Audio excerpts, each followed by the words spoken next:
ಬಾಗಲಕೋಟೆ ಹಾಗೂ ದಾವಣಗೆರೆ ದಕ್ಷಿಣ ವಿಧಾನಸಭಾ ಕ್ಷೇತ್ರದ ಉಪಚುನಾವಣೆ ನಾಡಿದ್ದು 9ನೇ ತಾರೀಕು ಮತದಾನ.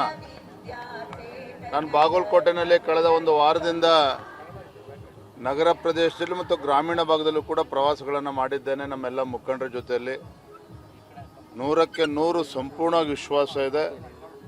ಭಾರತೀಯ ಜನತಾ ಪಾರ್ಟಿ ನಮ್ಮ ಅಭ್ಯರ್ಥಿಗಳಾಗಿರುವಂಥ ಡಾಕ್ಟರ್ ವೀರಣ್ಣ ಚರಂತಿಮಠರವರು ಗೆದ್ದೇ ಗೆಲ್ತಾರೆ, ಅದರಲ್ಲಿ ಯಾವುದೇ ಅನುಮಾನಗಳು ಬೇಡ. ಅದೇ ರೀತಿ ದಾವಣಗೆರೆ ದಕ್ಷಿಣ ಭಾರತೀಯ ಜನತಾ ಪಾರ್ಟಿಯ ಒಂದು ಐತಿಹಾಸಿಕ ಗೆಲುವಿಗೆ ಸಾಕ್ಷಿ ಆಗೋದಿದೆ. ಕಾರಣ ಏನು ಅಂತ ಹೇಳಿದ್ರೆ, ಅಲ್ಲೂ ಕೂಡ ಅಲ್ಪಸಂಖ್ಯಾತರಲ್ಲೂ ಕೂಡ ಕಾಂಗ್ರೆಸ್ ನಮಗೆ ಮೋಸ ಮಾಡ್ತಾ ಇದೆ ಅನ್ನೋದು ಅವ್ರಿಗೂ ಕೂಡ ಮನವರಿಕೆ ಆಗಿದೆ. ಬೇರೆ ಬೇರೆ ಕಾರಣಗಳಿಗೆ ಅಲ್ಲಿ ಭಾರತೀಯ ಜನತಾ ಪಾರ್ಟಿ ನಮ್ಮ ಶ್ರೀನಿವಾಸ ಕರಿಯಪ್ಪನವ್ರು ಗೆಲ್ತಾರೆ. ಸಿದ್ದರಾಮಯ್ಯನವರ ಹತಾಶೆನೇ ನಿಮಗೆ ಗೊತ್ತಾಗ್ತದೆ. ನಾನು ಸಫಲ ಅನ್ನೋದಕ್ಕಿಂತ ಹೆಚ್ಚಾಗಿ ನಮ್ಮ ಕಾರ್ಯಕರ್ತರ ಪರಿಶ್ರಮ ಎರಡೂ ಕ್ಷೇತ್ರದಲ್ಲೂ ಭಾರತೀಯ ಜನತಾ ಪಾರ್ಟಿಯ ವಿಜಯ ಪತಾಕೆ ಹಾರೇ ಇರ್ತದೆ. ಯಾವುದೇ ಕಾರಣಕ್ಕೂ ಅದರಲ್ಲಿ ಬದಲಾವಣೆ ಆಗೋದಿಲ್ಲ. ಹಾಗಾಗಿ ಪಾಪ ಮುಖ್ಯಮಂತ್ರಿಗಳು ಬಹಳ ಭಯಭೀತರಾಗಿದ್ದಾರೆ. ತಮ್ಮ ಗ್ಯಾರಂಟಿಗಳ ಮೇಲೆ ಭರವಸೆ ಬಹುಶಃ ಮುಖ್ಯಮಂತ್ರಿಗಳಿಗೆ ಹೋದಂತೆ ಕಾಣ್ತಾ ಇದೆ. ಹಾಗಾಗಿ ಬಾಗಲಕೋಟೆನಲ್ಲಿ 15ಕ್ಕೂ ಹೆಚ್ಚು ಸಚಿವರು ಸೂಟ್ಕೇಸ್ಗಳನ್ನ ಹಿಡ್ಕೊಂಡು ಸ್ವತಃ ಮುಖ್ಯಮಂತ್ರಿಗಳ ನಾಯಕತ್ವದಲ್ಲೇ ಬಾಗಲಕೋಟೆಗೆ ಬಂದು ಬೀಡುಬಿಟ್ಟಿದ್ದಾರೆ. ದಾವಣಗೆರೆಗೂ ಕೂಡ ನಿನ್ನೆ ಮೊನ್ನೆ ಬಂದು ಹೋಗಿದ್ದಾರೆ. ಅದರಿಂದ ಯಾವುದೇ ಪರಿಣಾಮಗಳು ಮತದಾರರ ಮೇಲೆ ಆಗೋಕ್ಕೆ ಸಾಧ್ಯ ಇಲ್ಲ. ದಾವಣಗೆರೆ ದಕ್ಷಿಣ ಹಾಗೂ ಬಾಗಲಕೋಟೆ ಕ್ಷೇತ್ರದ ಪ್ರಜ್ಞಾವಂತ ಮತದಾರರು ಈ ಬಾರಿ ಕಮಲದ ಹೂವನ್ನ ಅರಳೋದಕ್ಕೆ ಅವಕಾಶ ನೀಡ್ತಾರೆ.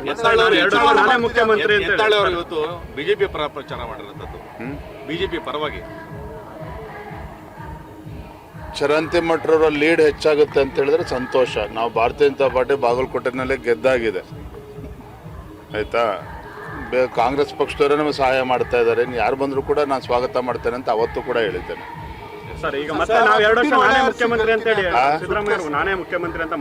ಹೊರಗಡೆ ಮೈಕ್ನಲ್ಲಿ ಸಾರ್ವಜನಿಕ ಸಭೆಗಳಲ್ಲಿ ಏನು ಬೇಕಾದ್ರೂ ಹೇಳ್ಬೋದು, ಆದರೆ ಸದನದಲ್ಲಿ ಮೊನ್ನೆ ಇತ್ತೀಚೆಗೆ ಬಜೆಟ್ ಅನ್ನು ತಾವು ನೋಡಿದ್ರಿ.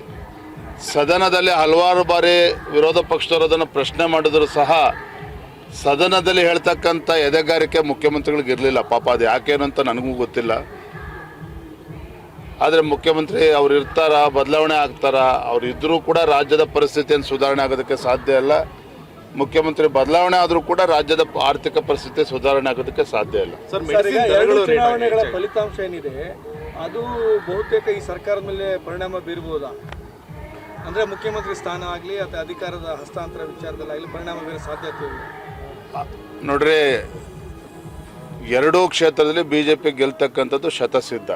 ಅದು ಯಾವ ರೀತಿ ಕಾಂಗ್ರೆಸ್ ಪಕ್ಷದ ಮೇಲೆ ದುಷ್ಪರಿಣಾಮ ಬೀರ್ತದೆ ಅದು ಅವರ ಆಂತರಿಕ ವಿಚಾರ. ಅದ್ರ ಬಗ್ಗೆ ನಾನು ಪ್ರಸ್ತಾಪ ಮಾಡೋದಕ್ಕೆ ಹೋಗೋದಿಲ್ಲ.